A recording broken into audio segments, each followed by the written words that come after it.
Halo teman-teman, hari ini belajar pajak bersama tentang soal USKPA, PPh OP, dan SPT PPh OP. Soal pertama, seorang warga negara asing bekerja di Indonesia selama 5 bulan dalam 1 tahun, lalu kembali lagi 2 bulan berikutnya, total 210 hari. Statusnya adalah D. Wajib pajak dalam negeri karena lebih dari 183 hari dalam 12 bulan. Nomor 2. Kapan seseorang dianggap mempunyai niat tinggal di Indonesia? Jawabannya C. Jika dalam tahun berjalan mendaftarkan diri sebagai penduduk tetap. Karena harus mempunyai niat tinggal dibuktikan dengan kependudukan tetap, meski belum 183 hari. Lanjut soal ketiga, wajib pajak dalam negeri dikenakan pajak atas penghasilan. Jawabannya C, dari seluruh dunia. Prinsipnya worldwide. Nomor 4, wajib pajak luar negeri menerima royalti dari Indonesia dikenai pajak. Jawabannya B, final sesuai tarif PPh pasal 26. Pasal 26 berlaku untuk wajib pajak luar negeri dengan tarif 20%.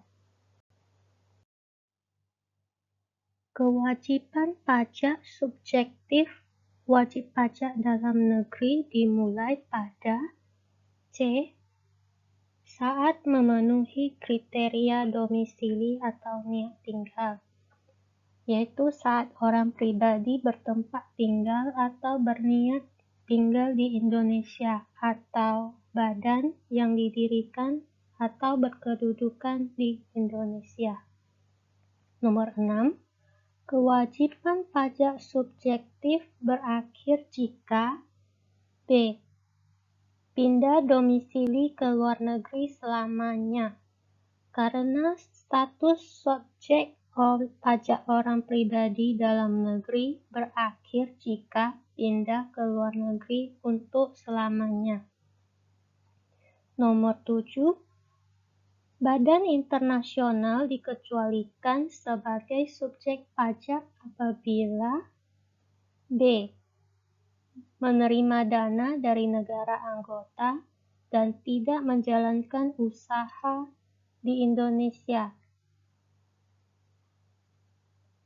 Badan internasional tidak termasuk subjek pajak jika dibiayai negara anggota dan tidak menjalankan usaha di Indonesia. Maka jawabannya B. Nomor 8. Unit tertentu dari badan pemerintah dikecualikan jika jawabannya adalah A. Pembiayaan dari APBN atau APBD dan penerimaan masuk ke kas negara.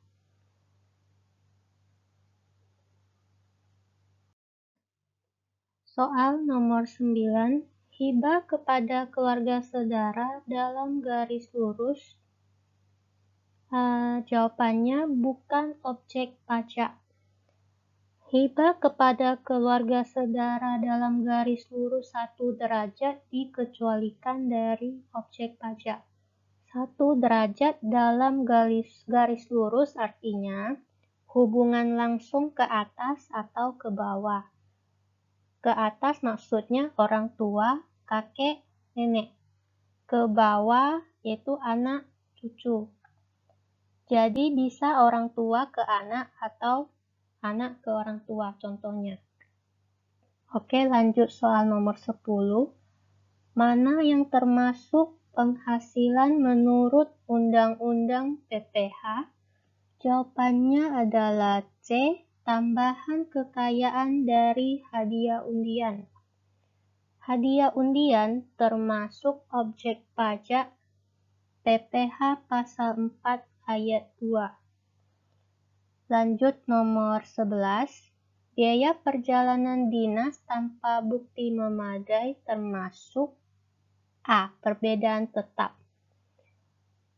karena biaya tanpa bukti memadai tidak diakui secara fiskal, sehingga terjadi perbedaan tetap. Nomor 12. Penyusutan komersial 5 tahun, sedangkan fiskal 4 tahun. Maka selisih termasuk? Jawabannya adalah B. Perbedaan waktu, karena pengakuan biaya penyusutan antara fiskal dan komersial hanya bersifat sementara.